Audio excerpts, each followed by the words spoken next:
Hello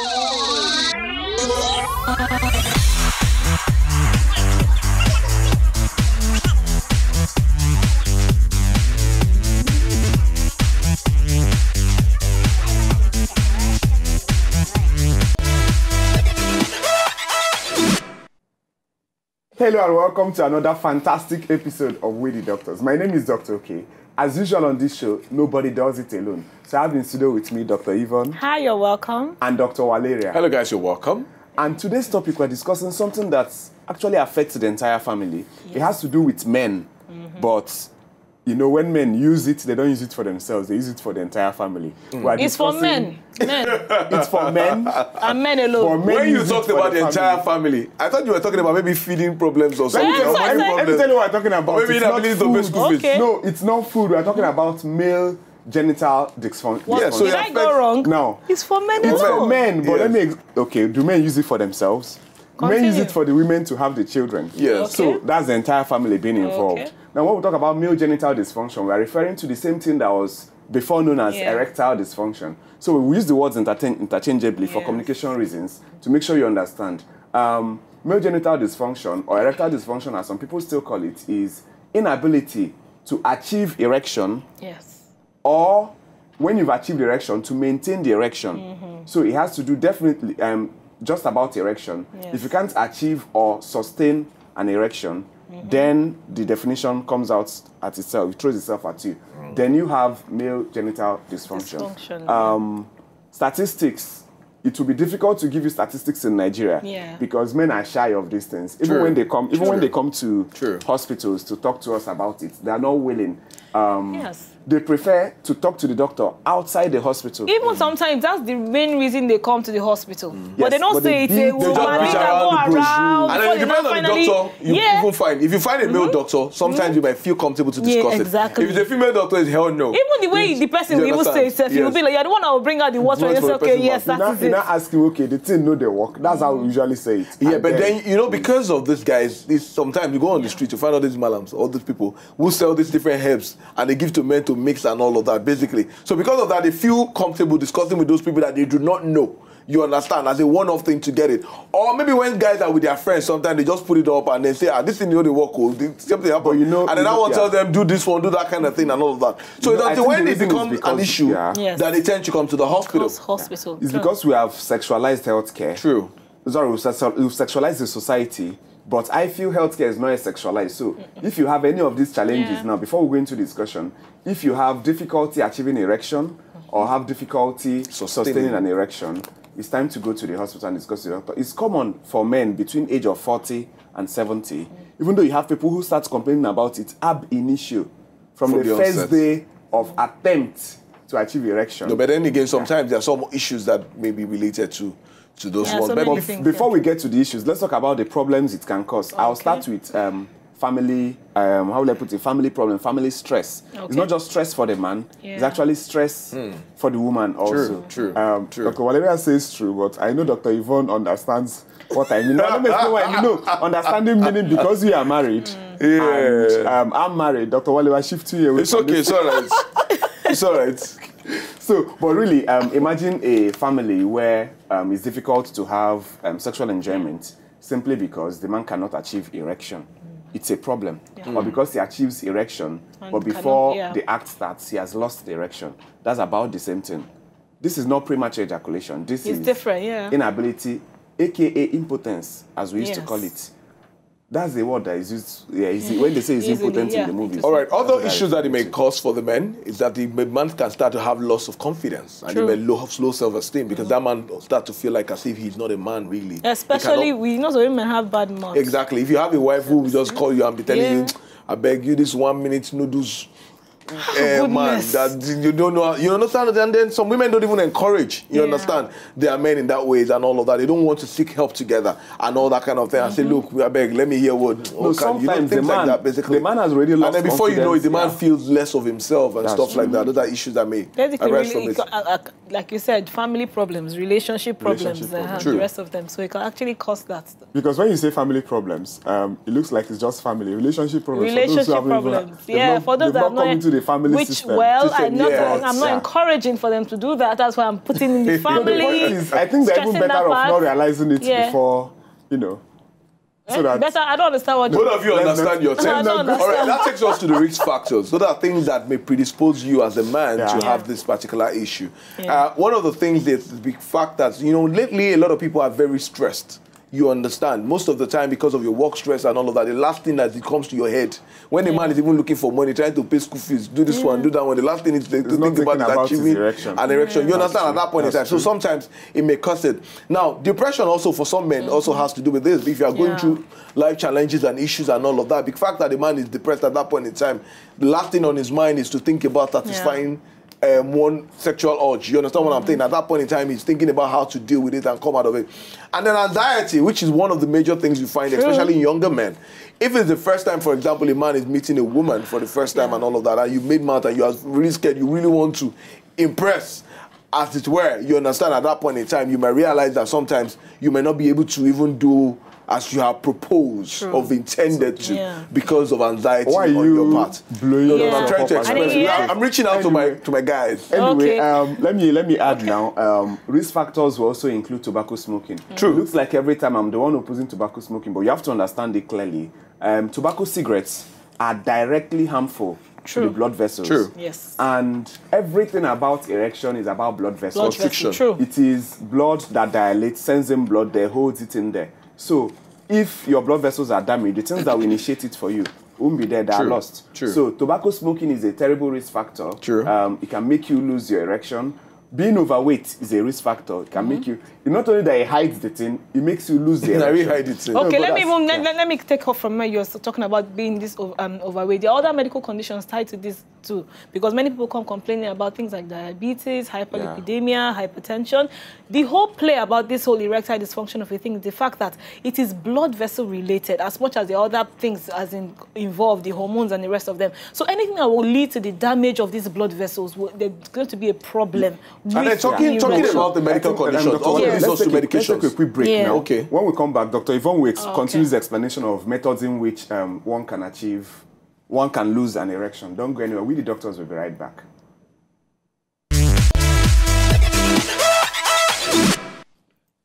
Hi, and you're welcome back to We the Doctors. We've been talking about male genital dysfunction. I'm Dr. Yvonne, and right now I'll be taking you through the pathophysiology of this male genital dysfunction. I hope you'll be able to understand from the little... When you say pathophysiology, it's the big word. Yes, for the whole process. How it occurs and what leads to it. We'll still come to the causes anyway because we were talking about it before, but now we'll elaborate more on the causes. So what happens basically is this is a complex mechanism that involves a lot of things. It involves the muscle, it involves the blood vessels, it involves emotions, it involves hormones.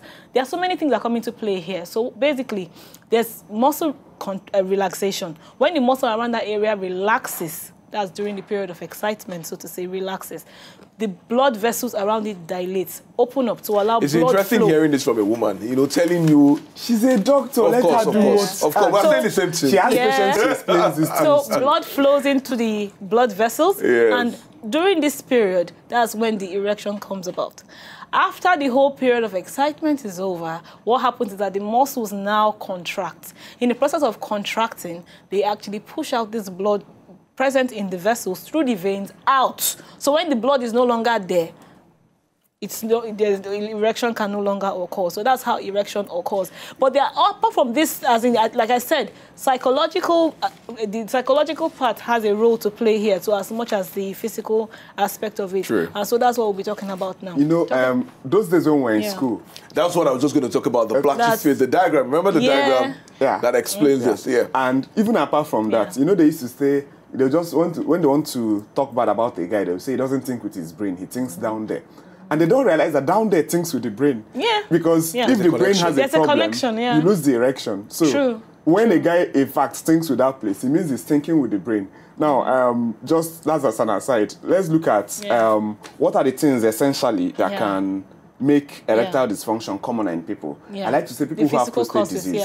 Physical causes. If you have a prostate illness, or if you've had prostate surgery, or you've had injury in that area, it can actually cause erectile dysfunction. If you understand that, one, the physical thing there is prostate. It can affect the nerves that run through the place. That's one.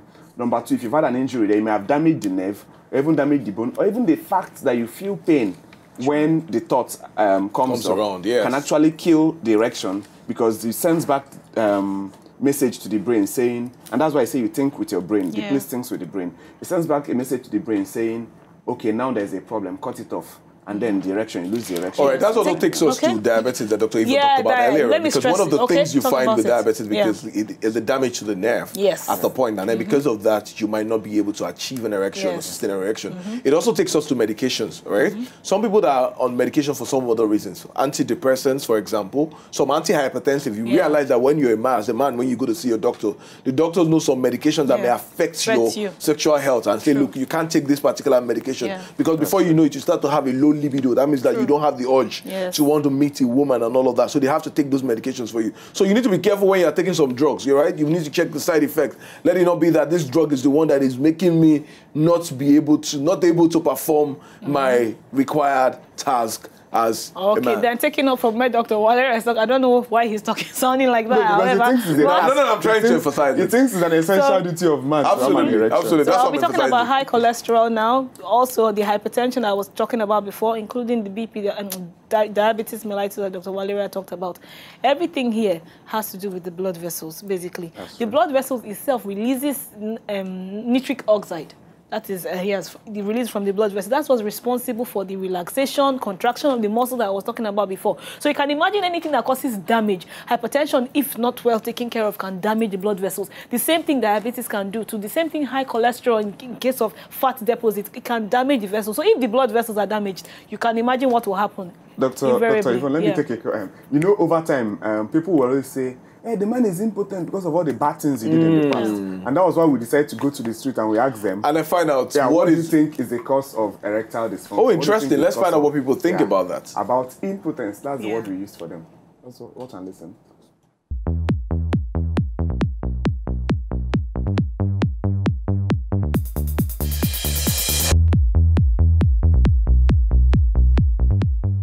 Impotency can be caused by various things. It could be caused by drugs, and it could also be caused by the kind of food we take as well. There's a kind of food we take that affects our body system, and as a result, it leads to impotency. State of mind. You understand, and the background as well, and probably people that, from my experience, people that takes lots of antibiotics and local alcohols. Drug may cause it. It may start spiritually. Certain things you eat may cause it. And again, back to the drugs. So many drugs today, even render so many people useless, and as well, result to that impotency. So again, it could be a kind of defect from birth as well. Probably a pregnant woman. Let me just take it to the woman aspect of it now. A pregnant woman probably who must have been taking some kind of pills which are not probably recommended by the doctor, could lead to the child's health system. You know, I think those are the various areas.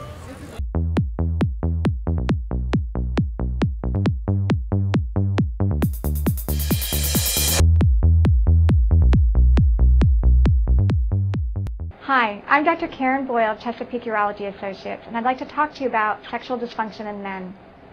Erectile dysfunction is one of the most common problems facing men today.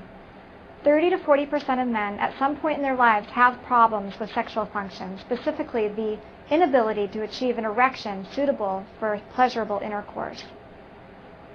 The important thing to know about erectile dysfunction is that it can be a sign of an overall health problem. Penile health can reflect overall health. An early onset sexual dysfunction or impotence, erectile dysfunction, can be a sign of other diseases like heart disease, elevated cholesterol, high blood pressure, and diabetes. For that reason, it's essential that if you are having problems with erections, that you seek consultation by a doctor who is an expert in male sexual health. A complete history, physical examination, and laboratory evaluation will be performed. We're looking to see what we can do to impact your overall health as well. The number one thing that men can do to improve the quality of their erections is by being healthy, not smoking, not drinking regularly, keeping weight down, decreasing cholesterol, keeping blood pressure under control, and living a healthy life. When the 1999 Journal of the American Medical Association confirmed that almost half of adult women report a low to non-existent sexual satisfaction, one of the nation's leading publications called it the silent epidemic. Silent because few women will ever talk about it. An epidemic because it affects over 50% of adult women, many as young as 20 or 25. The conclusion of the JAMA article states, sexual dysfunction is an impaired quality of life that warrants recognition as a significant public health concern. I had gone from being this extremely vital sexual woman to a woman on the mat without that drive or any other drive. It could be the effects of debilitating but seldom publicized side effects of oral birth control pills. It could be our age and falling hormone levels. And lately, to an ever-increasing degree, because of the sexual side effects of antidepressants so commonly prescribed in America. Everything that you hear them say in the background is true. When you're on SSRIs or MAOs, your libido just goes in the toilet. Antidepressants diminishes a great deal. In fact, you can look in the PDR or go on the internet and you'll see a list, page after page, of things that adversely affect sexual desire, sexual enjoyment. When you see those ads on TV that says that may cause sexual side effects, it doesn't cause sexual side effects. It completely flattens your libido. You couldn't care less. For a long time, sexuality has been mainly focused around men. And since 1998, with a monumental breakthrough product for men, I think the focus has turned onto women's sexuality. It's funny how the young women who are using these medications are using them because of the fact that they're having sex and they don't want to become pregnant, and yet using these medications, using the birth control pill, will interfere with their libido. In the good old days, we didn't pay much attention to sexual health. It was always wink, wink, nudge, nudge. You know, once you're over 40, well, that's, you know, you can sort of kiss it all goodbye. There's been nothing that we could really find that's been helpful. Now, you look at your testosterone levels, you look at your estrogen levels, you try to give them what you can, but nothing really works very well. Now we have something that works.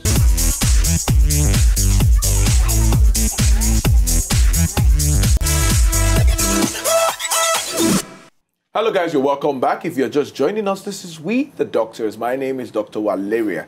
We have been talking about male genital dysfunction, just same thing what other people call erectile dysfunction. Or and other people call it, or some other people also impotence. Call it impotence, basically. So in this particular segment, we're going to be giving our men some lifestyle remedies that may help, you know, to deal with this particular issue. Now, if you've been following us, we've been talking about things that may cause it, and one of the things we talked about was smoking. So it's very important for you to quit smoking. You need to stop smoking. Remember, we talked about the constriction that it may cause, and it may affect, you know, the blood vessels that would, you know, help you to achieve and even sustain this particular thing that we are calling erection, basically. And after talking about smoking... Even after that as well, losing weight is also very important. Because remember, we talked about obesity being a major cause. And that will take us to exercise. Yeah, exercise. I even want to say with alcohol first. Yes. You know, many guys feel the moment they start noticing maybe the thing is not working as they want it to work, they start taking alcohol. No, you know, but that was the belief at the point. Because we believe that when you shack high, you'll be able to do high. You know, what alcohol does for you is that you lose your inhibition. True. So assuming it's a psychosocial thing, assuming you are scared of the girl and stuff like that, that goes.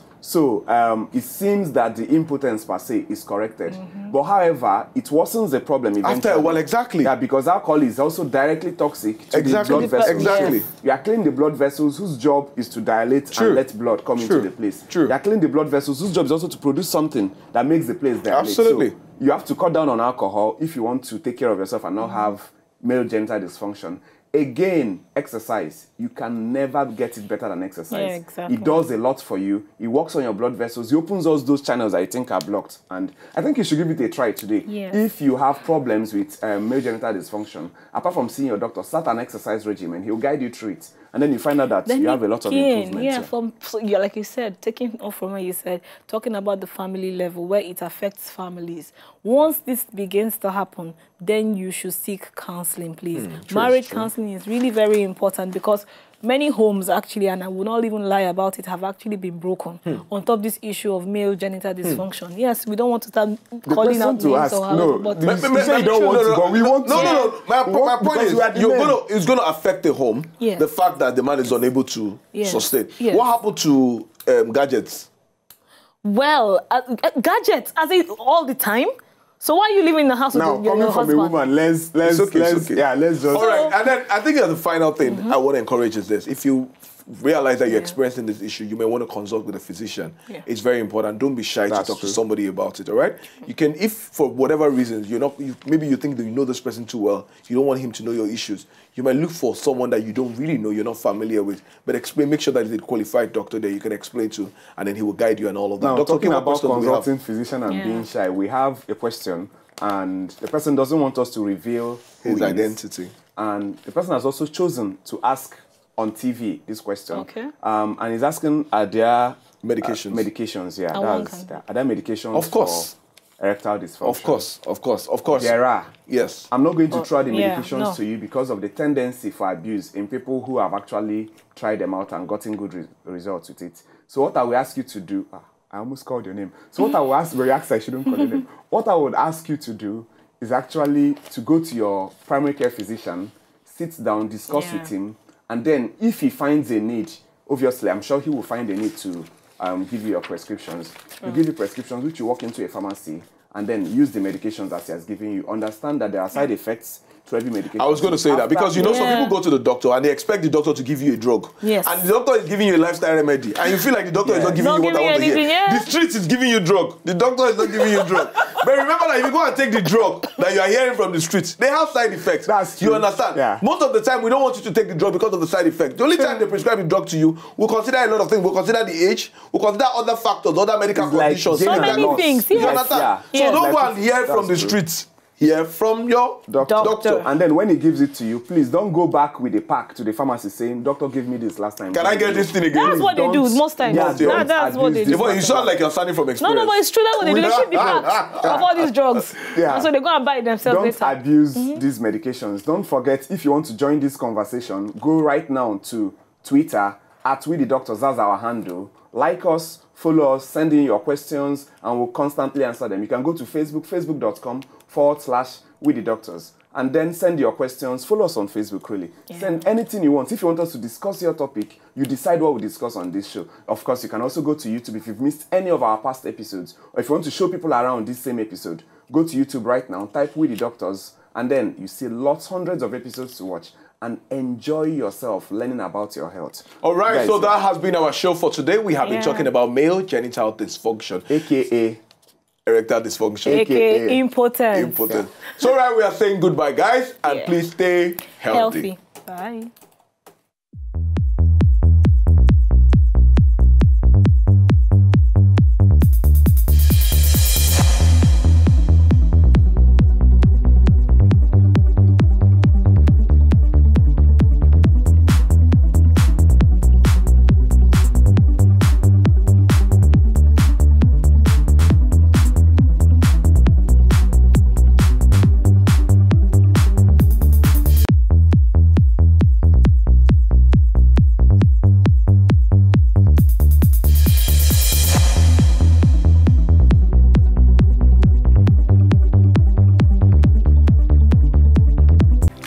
Just enjoy the video they want to just watch. Make sure sharply subscribe to our channel. Not darling.